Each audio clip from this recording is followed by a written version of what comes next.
ನಮಸ್ಕಾರ, ನೀವು ನೋಡ್ತಾ ಇದ್ದೀರಾ ಶ್ರೀ ಮಾರಿಕಾಂಬಾ ಡಿಜಿಟಲ್ ಟಿವಿ. ನಾನ್ ಸೃಷ್ಟಿ ನಾಯ್ಕ್.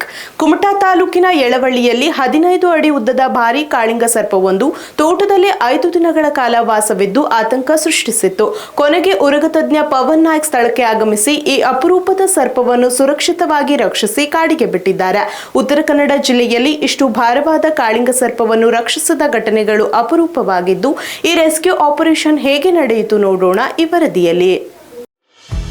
ಉತ್ತರ ಕನ್ನಡ ಜಿಲ್ಲೆಯ ಕುಮಟಾ ತಾಲೂಕಿನ ಯಳವಳ್ಳಿ ಗ್ರಾಮದಲ್ಲಿ ಲಕ್ಷ್ಮೀನಾರಾಯಣ ಹೆಗಡೆ ಅವರ ಮನೆಯ ತೋಟದಲ್ಲಿ ಕಳೆದ 5 ದಿನಗಳಿಂದ ಭಾರೀ ಗಾತ್ರದ ಕಾಳಿಂಗ ಸರ್ಪ ಸಂಚರಿಸುತ್ತಿತ್ತು. ತೋಟದಲ್ಲಿ ಪದೇ ಪದೇ ಸರ್ಪ ಕಾಣಿಸಿಕೊಂಡ ಕಾರಣ ಕೆಲಸಗಾರರು ಭಯಭೀತರಾಗಿ ಕೆಲಸ ಸ್ಥಗಿತಗೊಳಿಸಿದ್ದು, ಮಾಲೀಕರಲ್ಲಿ ಆತಂಕ ಹೆಚ್ಚಾಗಿತ್ತು. ಆಹಾರ ಅರಸಿ ತೋಟಕ್ಕೆ ಬಂದಿದ್ದ ಈ ಸರ್ಪವನ್ನು ಗಮನಿಸಿದ ಮನೆಯವರು ತಕ್ಷಣ ಉರಗತಜ್ಞ ಪವನ್ ನಾಯ್ಕ್ ಅವರಿಗೆ ಮಾಹಿತಿ ನೀಡಿದರು. ತಕ್ಷಣ ಸ್ಥಳಕ್ಕೆ ಆಗಮಿಸಿದ ಅವರು ಸುಮಾರು 15 ಅಡಿ ಉದ್ದದ ಹಾಗೂ 11 ಕೆಜಿಗೂ ಅಧಿಕ ತೂಕವಿದ್ದ ಬೃಹತ್ ಕಾಳಿಂಗ ಸರ್ಪವನ್ನು ಯಶಸ್ವಿಯಾಗಿ ಸೆರೆ ಹಿಡಿದು ಸುರಕ್ಷಿತವಾಗಿ ಅರಣ್ಯ ಪ್ರದೇಶಕ್ಕೆ ಬಿಟ್ಟಿದ್ದಾರೆ.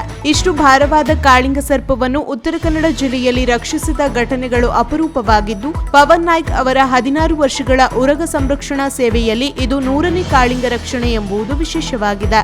ಇನ್ನು ಬೇಸಿಗೆ ಕಾಲದಲ್ಲಿ ಕಾಳಿಂಗ ಸರ್ಪಗಳ ಮಿಲನ ಸಮಯವಾಗಿದ್ದು, ಸಂಗಾತಿ ಹುಡುಕಲು 10 ರಿಂದ 20 ಕಿಲೋಮೀಟರ್ ದೂರದವರೆಗೆ ಸಂಚರಿಸುವುದು ಸಾಮಾನ್ಯ. ಈ ಕಾರಣದಿಂದಲೇ ಸರ್ಪವು ಈ ಭಾಗಕ್ಕೆ ಬಂದಿರಬಹುದು ಎಂದು ತಜ್ಞರು ತಿಳಿಸಿದ್ದಾರೆ. ರಕ್ಷಣಾ ಕಾರ್ಯಾಚರಣೆಯ ದೃಶ್ಯಗಳು ಸಾಮಾಜಿಕ ಜಾಲತಾಣಗಳಲ್ಲಿ ವೈರಲ್ ಆಗಿದ್ದು, ಸ್ಥಳೀಯರು ಉರಗ ತಜ್ಞರ ಕಾರ್ಯಕ್ಕೆ ಮೆಚ್ಚುಗೆ ವ್ಯಕ್ತಪಡಿಸಿದ್ದಾರೆ.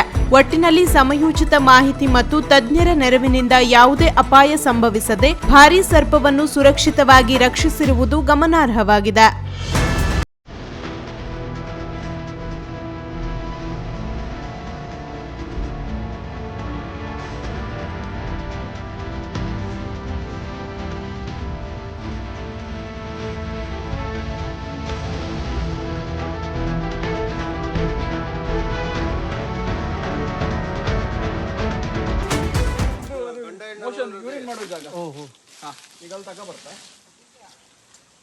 ಇದಕ್ಕೆ ಅದು ಕಿಂಗ್ ಕೋಬ್ರಾ ಅಂತ. ಕಿಂಗ್ ಕೋಬ್ರಾ ಅಂತಂದ್ರೆ ಅದೇ ಹಾವುಗಳ ರಾಜ, ಕಿಂಗ್ ಅಲ್ಲ ಹೆಸರು ಬಂತು ಅಂದ್ರೆ ಎಲ್ಲಾ ಹಾವುಗಳನ್ನ ಇದು ಡಾಮಿನೇಟ್ ಮಾಡ್ತದೆ. ಅಂದ್ರೆ ಈಗ ನಾಗರವಾಗಿರ್ಲಿ, ಕ್ಯಾರೆವಾಗಿರ್ಲಿ, ಇಲ್ಲ ಇದ್ರದೇ ಏರಿಯಾದಲ್ಲಿ ಮತ್ತೊಂದು ಕಾಳಿಂಗ ಸರ್ಪ ಬಂದ್ರು ಅದೇ ರೀತಿ ಅಂಗಡಿಗೆ ಹೆಂಗ್ ಹೋಗ್ಬೋದು. ನಮ್ದು ಹೋಮ್ ರೇಂಜ್ ಅದು ಅದೇ ತರ ಅದೇ ನಾನು ಹೋತೆ ಬಲ್ಲ ಮಾಡಿ ತಗೊಂಡು ಬನ್ನಿ.